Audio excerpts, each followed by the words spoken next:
Bemcast é um oferecimento de Clínica Pulsos, Grupo Imuno BR.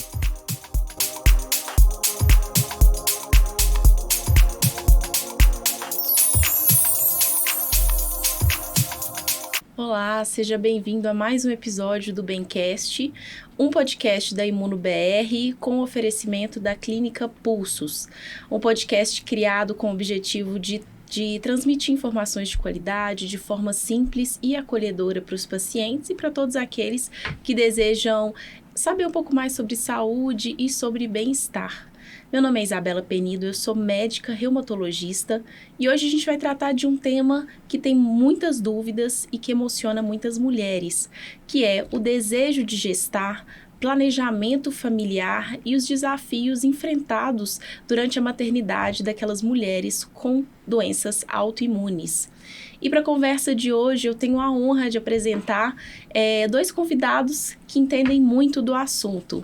A doutora Fernanda Armon é reumatologista, preceptora do Serviço de Reumatologia da Santa Casa de Belo Horizonte. Além disso, vivenciou recentemente o processo de gestação e vem trazer uma perspectiva única como médica e como mãe. Seja bem-vinda, Fernanda. Muito obrigada, Isabela. É um prazer estar aqui ao lado de vocês, discutindo esse tema de tanto interesse e tão importante, para as nossas pacientes. E conosco também o Dr. William Schneider, que é ginecologista e obstetra, professor do Departamento de Ginecologia e Obstetrícia da UFMG, coordenador do Serviço de Obstetrícia do Hospital das Clínicas e do Serviço de Gravidez de Alto Risco do Hospital Vila da Serra. A sua experiência em gestantes de alto risco vai ser essencial aqui hoje para a gente compreender os cuidados necessários nesse contexto. Seja bem-vinda, Schneider. Muito obrigado. É um prazer estar aqui com vocês. E aproveitando esse início, eu queria ouvir de vocês como é acompanhar, cada um no seu lugar, um como ginecologista e obstetra, a outra como reumatologista, é a jornada dessas mulheres, que sonham com a maternidade, enfrentando os desafios de uma doença autoimune. Não, é muito interessante acompanhar gestantes com doença autoimune, porque a gente consegue fazer uma interface com questões clínicas que são extremamente difíceis, desafiadoras, mas ao mesmo tempo muito gratificantes. É impossível a gente fazer acompanhar uma gravidez de alto risco de uma paciente com doença autoimune sem que haja um alinhamento entre o obstetra e o reumatologista, é claro. E eu costumo dizer, que idealmente essa condução ela deve começar antes da gravidez, Talvez é importante que as pacientes que tenham doença autoimune, elas saibam que é muito importante que esse planejamento seja feito de forma adequada. E acho que a gente vai falar sobre um pouco sobre isso aqui hoje, mas eu acredito que a doutora também concorda comigo, que é muito prazeroso a gente participar desse momento da vida da gestante e proporcionar, mesmo com os desafios, uma gravidez bem-sucedida. Você acha que tem alguma via de parto preferencial para essas pacientes? Porque uma dúvida muito comum que eu tenho assim no consultório é a paciente chegar e falar que prefere a cesariana porque ela acredita que vai ter menos complicações. Isso é um mito? Isso é uma verdade? Como é que você encara isso? Bom, isso é um mito. Na verdade, a cesariana ela é uma via de parto extremamente interessante quando necessário, mas ela não é uma via de parto mais segura necessariamente do que o parto vaginal. Porque a cesariana é uma cirurgia, e por ser uma cirurgia, ela envolve riscos maiores, como, por exemplo, o maior risco de hemorragia, maior risco de infecção, maior risco de eventos tromboembólicos. Então, essa preconcepção que algumas pacientes têm de que a via de parto, a via alta, a cesariana, ela é mais segura, ela não se aplica na grandíssima maioria dos casos. Então, uma paciente com doença autoimune, a maioria das vezes, ela pode tentar um parto vaginal. Agora, é claro que isso vai depender das intercorrências. Vou te dar um exemplo. Se uma paciente ela é lúpica, mesmo estando bem controlada, ela evolui com uma pré-eclâmpsia, e o bebezinho faz uma restrição de crescimento, e ele tem uma alteração de Doppler, Então, uma situação em que muitas vezes o parto vaginal não vai ser seguro para esse caso específico.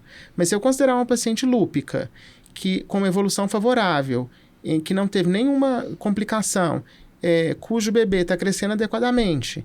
Essa paciente, ao contrário, ela vai se beneficiar da tentativa de um parto vaginal. Né? Então, essa história de que paciente de alto risco ela é necessariamente uma paciente que necessita de parto cesariana é um mito. Agora, é claro também que existem situações em que a cesariana, de fato, vai ser melhor. E assim, além dessa da pré-eclâmpsia que você referiu, você consegue me citar alguma outra que você fala, olha, vamos para a cesariana e não para o parto vaginal? Uma paciente com diabetes, por exemplo, mal controlado, com feto macrossômico, que vai aumentar o risco de distócia de ombro numa tentativa de parto vaginal, ou até mesmo aqueles casos em que você já tem um feto que é tão grande, um bebê que está com uma estimativa de peso à ultrassom de 4,5 kg, por exemplo, ele tem uma desproporção. Isso é compatível com uma desproporção cefalopélvica clínica. Então, essa paciente ela não vai ser submetida a uma tentativa de parto vaginal. Mas a grande maioria das vezes, o parto normal ele pode ser tentado sim. É claro que também respeitando a autonomia da paciente. Então, nem toda paciente que é de alto risco, ela vai ter um parto de risco, né? Exatamente. Uma paciente com uma gravidez de alto risco, ela pode ter um parto vaginal sem nenhum tipo de risco adicional. Ao passo que pacientes de risco habitual, de repente, na hora do parto, podem ter intercorrências que configurem um parto de risco. E agora, voltando um pouco, falar de amamentação, né? Fernanda, como é que foi para você a fase da amamentação? Você enfrentou algum desafio? Você se sentiu culpada em algum momento? Nasce uma mãe, nasce uma culpa. O natural ali, durante toda a gestação e até nos primeiros momentos, onde a gente fica muito sensível, né? O puerpério é uma fase muito delicada do ponto de vista físico e psicológico para a mulher. Em relação à amamentação, Isabela, eu acho que sim, é um desafio para a maior parte das mulheres, também foi para mim. Não é fácil, a gente não é intuitivo, tem toda uma técnica, tem todo um cuidado.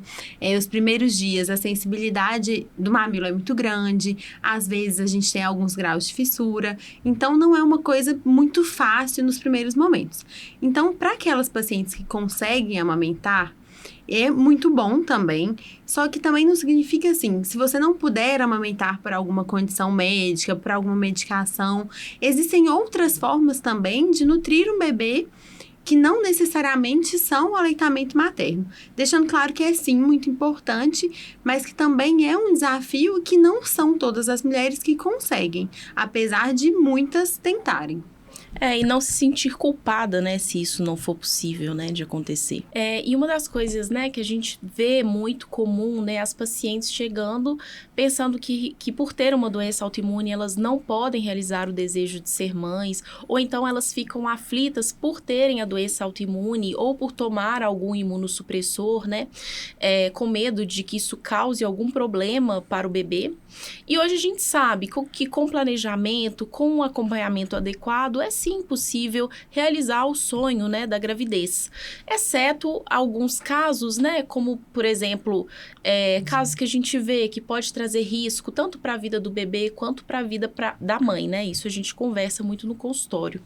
Então, te pergunto, Schneider, pacientes portadoras de doenças autoimunes, como lúpus, artrite reumatoide, têm a fertilidade afetada?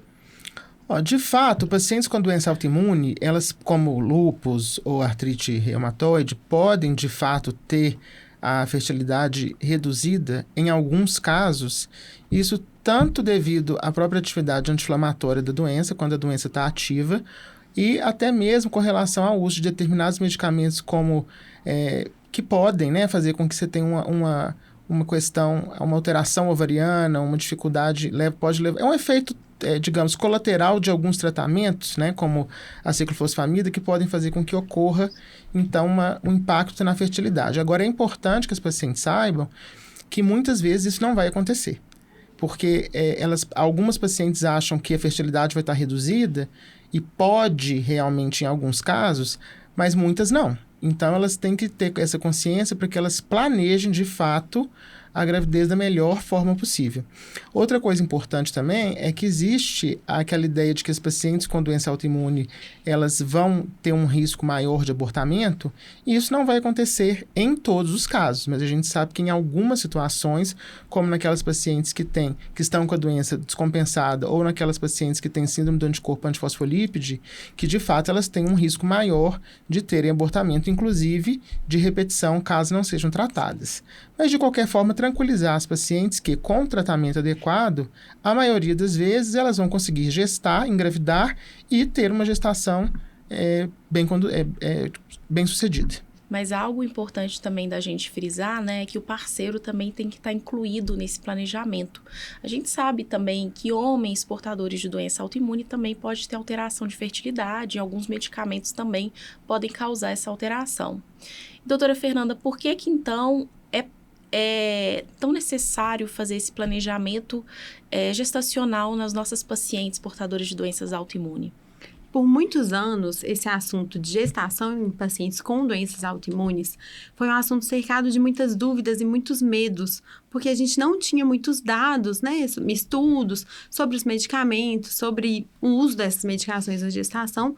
Então, nos últimos 10 anos que a gente viu avanços significativos, que foram pontos importantes para nos auxiliar na condução dessas pacientes no consultório. O que a gente sabe hoje? A palavra-chave é planejamento. As doenças autoimunes acontecem muito em pacientes em idade fértil. Então, o ideal é que a gestação ela não seja uma surpresa nem para a paciente, nem para o médico. Por quê? A gente sabe que precisa, sim, ter um planejamento, uma doença idealmente em remissão por no mínimo 6 meses antes da concepção. E além disso, a gente tem que lembrar que nesse período anterior à gestação, a paciente tem que estar em uso de medicações compatíveis com a gestação. Não basta só a remissão. Então, a gente precisa planejar um melhor momento. A gente já tem alguns estudos que sugerem que a gente sempre pergunte para as pacientes, né, se elas têm um interesse, uma intenção em engravidar no próximo ano, para que a gente possa fazer esse planejamento, reduzindo os riscos tanto obstétricos quanto reumatológicos, né, como a reativação da doença. Isso que você falou é muito interessante. É muito importante todo médico reumatologista ou todo médico que manuseia, né, doenças autoimunes e imunossupressores ter lá no prontuário descrito se a paciente ela tem um interesse de gestar, daqui a quanto tempo que ela planeja, né? Uhum. Por quê? Porque a gente tem que deixar otimizado o melhor tratamento, a gente tem que tomar cuidado, optar, né, por isso e ter essa sensibilidade com essas pacientes, né? E lembrando também que nesse momento que ela vai fazer a troca das medicações quando for necessário, geralmente a maioria delas pode ser trocada por volta aí de 3 meses, né? Algumas só que necessitam de um tempo maior do que esse, mas é exatamente o tempo que é também o tempo necessário para que a paciente faça uma profilaxia correta de defeitos de fechamento de tubo neural, né? Então, ou seja, esses 3 meses em que o reumatologista vai fazer planejar a troca da medicação, também são aqueles 3 meses que a gente inicia o ácido fólico para prevenção dos defeitos de fechamento de tubo neural. E por isso que é tão importante, né, um trabalho em conjunto, né, da reumatologia com a equipe de ginecologia e obstetrícia. E Schneider, quais são os riscos que são evitados quando a doença ela está controlada antes da gestação? Eu digo mais para o feto, para a mãe. Na verdade, a gente sabe que os riscos vai depender um pouco também de qual doença, sobre qual doença a gente está conversando, né? Se eu falo, por exemplo, de uma gravidez de uma paciente bem controlada com lúpus, é diferente de uma gravidez bem controlada numa paciente com artrite reumatoide, do ponto de vista das possíveis complicações. Se uma gestação está bem controlada, vou dar um exemplo da paciente lúpica, por exemplo. Se ela está bem controlada, vai diminuir a chance de que ocorra abortamento, vai diminuir a chance de que ocorra algumas alterações, como, por exemplo, a própria questão teratogênica, porque ela não vai estar usando uma medicação que não pode ser utilizada. Lembrando, né, que algumas só, acho que a gente vai falar sobre isso depois, né? Bastante interessante que as pacientes saibam as medicações que elas não podem utilizar. E a gente vai diminuir também, fazendo as suplementações corretas, fazendo profilaxia para pré-eclâmpsia, com aspirina, com cálcio, a gente consegue reduzir, por exemplo, as taxas de pré-eclâmpsia. Então, é muito diferente a condução de uma paciente que está bem controlada daquela que não. Agora, é claro que, obviamente, uma paciente pode ter uma ativação da doença durante a gestação, e a gente tem que estar preparado para isso. Exatamente. Mas com ela bem controlada, esse risco ele vai ser menor. E você falou sobre as medicações, né? Então, eu vou perguntar para Fernanda, quais as medicações que precisam ser suspensas ou substituídas ali durante o período da gravidez? Até para quem está assistindo, ser informado sobre. Em relação às medicações que precisam ser suspensas, a gente tem o metotrexato, idealmente aí pelo menos em torno de 3 meses antes. Leflunomida também deve ser suspensa. A ciclofosfamida, idealmente, também não deve ser utilizada, exceto em situações muito específicas. Também os inibidores de JAK, como baricitinib, tofacitinib, o padacitinib, idealmente não devem ser utilizados em pacientes que estão nesse período tentando engravidar ou já na gestação. Sobre medicações que podem ser mantidas com segurança. A gente já tem dados de prednisona em doses, a menor dose possível, preferencialmente, mas existem alguns estudos que falam até 20 miligramas com segurança, sempre na menor dose possível. A azatioprina pode ser mantida, hidroxicloroquina, que a gente usa muito para controlar a atividade de lúpus, sulfasalazina, ciclosporina, são todas medicações que podem ser usadas com segurança nessas pacientes. Em relação a outras medicações comuns, por exemplo, anti-inflamatórios, a gente pode usar no primeiro ou segundo trimestre, idealmente menos que 10 dias consecutivos, evitar no terceiro trimestre por alguns riscos em relação ao bebê, mas também podem ser usados se necessário. Essas informações são preciosas. Com certeza. E Schneider, como que esses tratamentos, né, quando não são indicados no período da gestação, como que eles podem interferir ali com o desenvolvimento fetal, com a gestação? Na verdade, todos esses medicamentos que ela citou como contraindicados, eles são contraindicados por serem de fato teratogênicos. Então, eles podem causar defeitos, malformações diversas. Malformações do sistema nervoso central, malformações cardíacas, inúmeras malformações. Né? O mais importante mesmo é que a gente sabe que o perfil de segurança dessas medicações realmente não é compatível com o uso durante a gravidez. Então, caso a paciente tenha engravidado em uso dessas medicações, que ela não tenha feito essa substituição, que essa substituição deve ser feita o mais rapidamente possível. Exatamente. Só acrescentando, Isabela, um ponto que eu me esqueci de falar inicialmente, a gente tem em relação aos imunobiológicos, a gente pode usar os anti-TNFs durante toda a gestação e avaliar a questão de calendário vacinal do bebê quando mantidos no terceiro trimestre, mas são medicações que podem ser usadas com segurança também. Dos anti-TNFs, a gente sabe que o certolizumab, ele está indicado ali até o final da gestação, sem ter alteração ali do calendário vacinal, né? Por conta da formação do medicamento mesmo. E aqui, trazendo um pouco da sua experiência, né? Como é que foi para você vivenciar esse processo de gestação aqui agora há pouco tempo? Teve algum medo, algum desafio que acabou te marcando, assim, durante esse processo? E como que é conciliar, né, essas funções profissionais que são tão intensas com a sua vida pessoal? Então, ser mãe sempre foi, eu acho que, meu maior sonho. Eu tive uma gravidez muito tranquila, foi uma gravidez planejada, então eu fui muito bem orientada em toda a minha gestação, estive com um apoio, um suporte médico também muito bom. Os desafios são imensos, né? Tanto durante a gestação quanto no pós-parto, né? Os primeiros dias principalmente.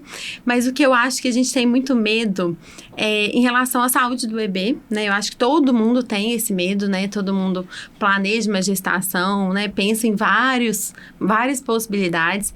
E eu tinha muito medo também em relação a medicações. Se eu tinha uma dor de cabeça ou alguma coisa, eu sempre pensava, será que eu posso utilizar esse remédio de segurança sem afetar o meu bebê? Eu acho que a maior preocupação é sempre em relação ao bebê. Os desafios, como eu disse, são muitos. O segredo é você achar o ponto de equilíbrio entre as múltiplas funções que a gente desenvolve, pessoais, profissionais e como mãe. Mas é saber considerar o que é realmente importante e priorizar mesmo. Interessante isso que você falou, porque você não é portadora de doença autoimune, mesmo assim você trouxe esses medos. Então, ter essa empatia, né, na hora que a gente está com o paciente, de entender que ela tá ali aflita mesmo, com medo das coisas irem para outro caminho. E para você, Schneider, como que é o acompanhamento dessas gestações? Quais cuidados, assim, além dos médicos, assim, você oferece? Assim, você sugere, por exemplo, o acompanhamento psicológico, e também no puerpério, né? Como que é esse manejo que você consegue fazer, assim, dessas pacientes que você acompanha de alto risco, de doenças autoimunes? Olha, o acompanhamento de uma paciente de alto risco, ele varia muito, né? De acordo com a própria doença. E com as outras comorbidades que a paciente, porventura, tenha, né? Então, também, eu vou acompanhar uma paciente lúpica que não tem nenhuma outra comorbidade, é diferente de eu acompanhar uma paciente lúpica com diabetes gestacional, por exemplo, usando insulina. Uhum. Então, o acompanhamento vai depender de cada caso. Sempre é uma gravidez de risco, dela deve ser encarada como uma gravidez de risco, e isso não é para deixar a paciente preocupada ou estigmatizada, é para que ela possa entender que a gravidez de risco é uma gravidez em que existe um risco um pouco maior para ela e para o bebê, ou para o bebê ou para ambos. Então, isso tem que ser orientado, mas não no sentido de a paciente ficar preocupada demais ou estigmatizada. Ela tem que entender que, na verdade, as gravidezes de alto risco, quando bem conduzidas, elas, a maioria das vezes, são gravidezes bem-sucedidas. Então, geralmente, a gente faz um acompanhamento multidisciplinar. Nem toda paciente vai ter demanda de acompanhamento psicológico, por exemplo, ou psiquiátrico. Muitas pacientes estão muito bem, elas se prepararam muito para esse momento, então elas estão muito bem, não necessitam desse tipo de acompanhamento. Mas, no que diz respeito às doenças autoimunes, com certeza a gente sempre vai ter um acompanhamento com o reumatologista, mesmo que a paciente esteja muito bem controlada. Isso é realmente muito importante. E os demais acompanhamentos, eles vão acontecer da maneira de acordo com as demandas da paciente. Vão incluir outras coisas também. Por exemplo, uma paciente que tem um desejo muito grande de ter parto vaginal, essa paciente ela vai se beneficiar, não só essa, né, mas ela vai se beneficiar da fisioterapia pélvica. Né? Uma paciente que você percebe que ela está emocionalmente vulnerável, mais fragilizado por algum motivo, com certeza vai se beneficiar de uma consulta com psicólogo, ou até mesmo com psiquiatra. E a gente tem que entender que o puerpério é um momento também difícil para todas as gestantes, né? E também a gente tem que ter esse olhar para o puerpério. É um contínuo mesmo, né? Assim, é um ciclo gravídico puerperal, né? Você cuidar da gestante, de cada gestante dentro das suas peculiaridades, considerando todas aquelas variáveis que vão se apresentar de acordo com o caso, e você acionar os colegas para fazer um acompanhamento multidisciplinar de acordo com as necessidades que surjam. Exatamente. Não existe, assim, uma receita de bolo. De bolo, né? Tudo muito personalizado, muito personalizado. Né? E, Fernanda, as pacientes que têm doença autoimune, elas podem amamentar? Tem algum cuidado específico? A maior parte das pacientes, a gente sabe o quão é importante o vínculo, né, mãe e filho em relação ao aleitamento materno, tanto para o bebê quanto para a mãe, né, são vários benefícios. Essas pacientes, a maioria pode sim amamentar, desde que algumas medicações idealmente estejam suspensas, né? As medicações que são usadas durante a gravidez, elas também podem ser usadas na amamentação. Hidroxicloroquina, prednisona, sulfasalazina, azatioprina, são medicações que permitem sim que a paciente amamente. Uma ressalva importante, por exemplo, doses maiores que 20 mg de prednisona, às vezes a gente pode planejar a tomada, aguardar em torno ali de 4 horas para amamentar. Os anti-TNFs, né, medicações biológicas também podem, e outras classes também. Alguns outros, idealmente, também não são recomendados, né, também já não eram na gestação e no aleitamento. Leflunomida, metotrexato, se não tiver outra opção, até pode ser considerado, mas idealmente não. Ciclofosfamida da mesma forma, e inibidores de JAK também por falta de dados. E agora, indo para o final, assim, da nossa conversa, eu queria saber se vocês têm alguma mensagem para deixar para essas mulheres portadoras de doenças autoimunes, né? Que têm o sonho ali de serem mães, e como que elas podem iniciar esse planejamento, quais são os primeiros passos para isso? Olha, a mensagem que eu gostaria de deixar para essas pacientes é que elas devem se apropriar do seu sonho, né? Não deixarem de sonhar com uma gravidez por viverem com uma doença autoimune.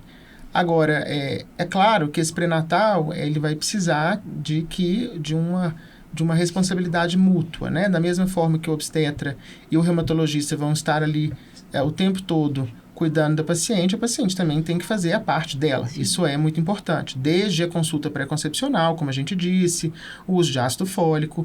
E é claro que ela tem que entender também que o acompanhamento, por ser uma gravidez de risco, ele vai ser mais rigoroso. Ela vai ter mais consultas de pré-natal, provavelmente ela vai fazer mais ultrassons do que uma gravidez de risco habitual, especialmente se ela for lúpica, especialmente se ela tiver síndrome do anticorpo antifosfolípide. Então, dependendo da doença, né, por exemplo, a artrite reumatoide muitas vezes até melhora, né, assim, a doença ali durante a gravidez em cerca de 50% a 70% dos casos, né, então assim, mas de qualquer forma também tem a situação da paciente que vai ter uma piora durante a gravidez.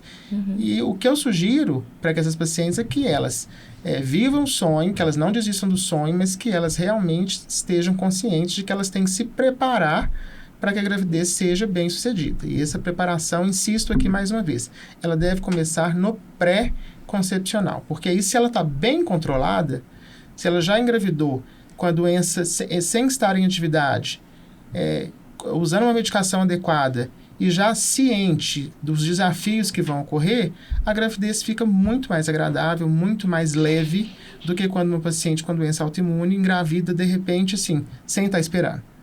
Então, a minha mensagem é essa, né? Que vivam o sonho, não desistam do sonho, mas com responsabilidade e, quando engravidarem,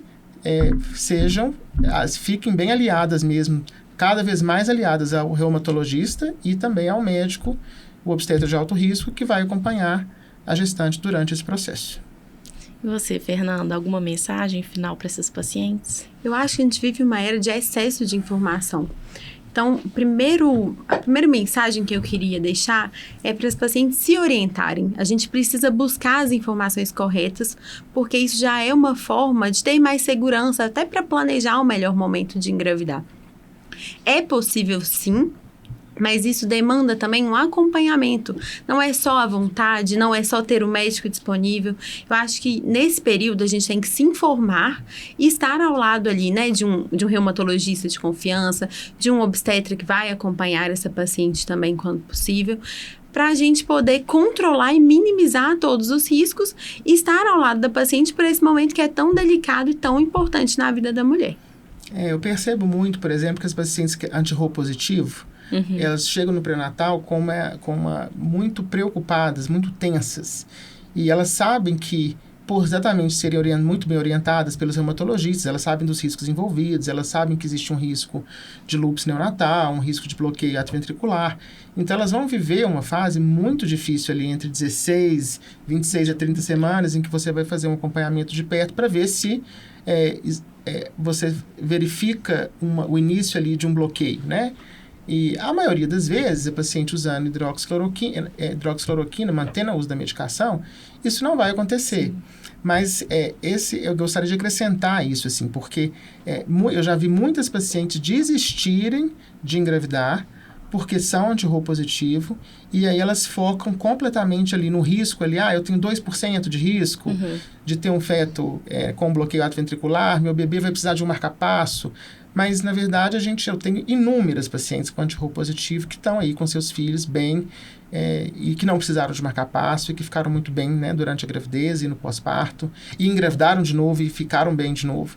Então, trazer essa mensagem de otimismo, mas sempre com a responsabilidade de que essa gravidez tem que ser muito bem planejada e também muito bem conduzida. Eu acho que a importância, né, do episódio de hoje foi mesmo para desmistificar isso, né, de que a mulher com a doença autoimune, tomando imunossupressor, ela não pode engravidar. Eu queria agradecer muito pela presença do Dr. William Schneider, da Fernanda Armon. Foi um prazer imenso e uma honra estar com vocês aqui hoje. Foi nossa. Com certeza. E se você gostou desse episódio, compartilhe com quem você acha que pode se beneficiar dessas informações e nos sigam aqui nas redes sociais. Foi um prazer estar com vocês. Até a próxima. Bemcast é um oferecimento de Clínica Pulsos, Grupo Imuno BR.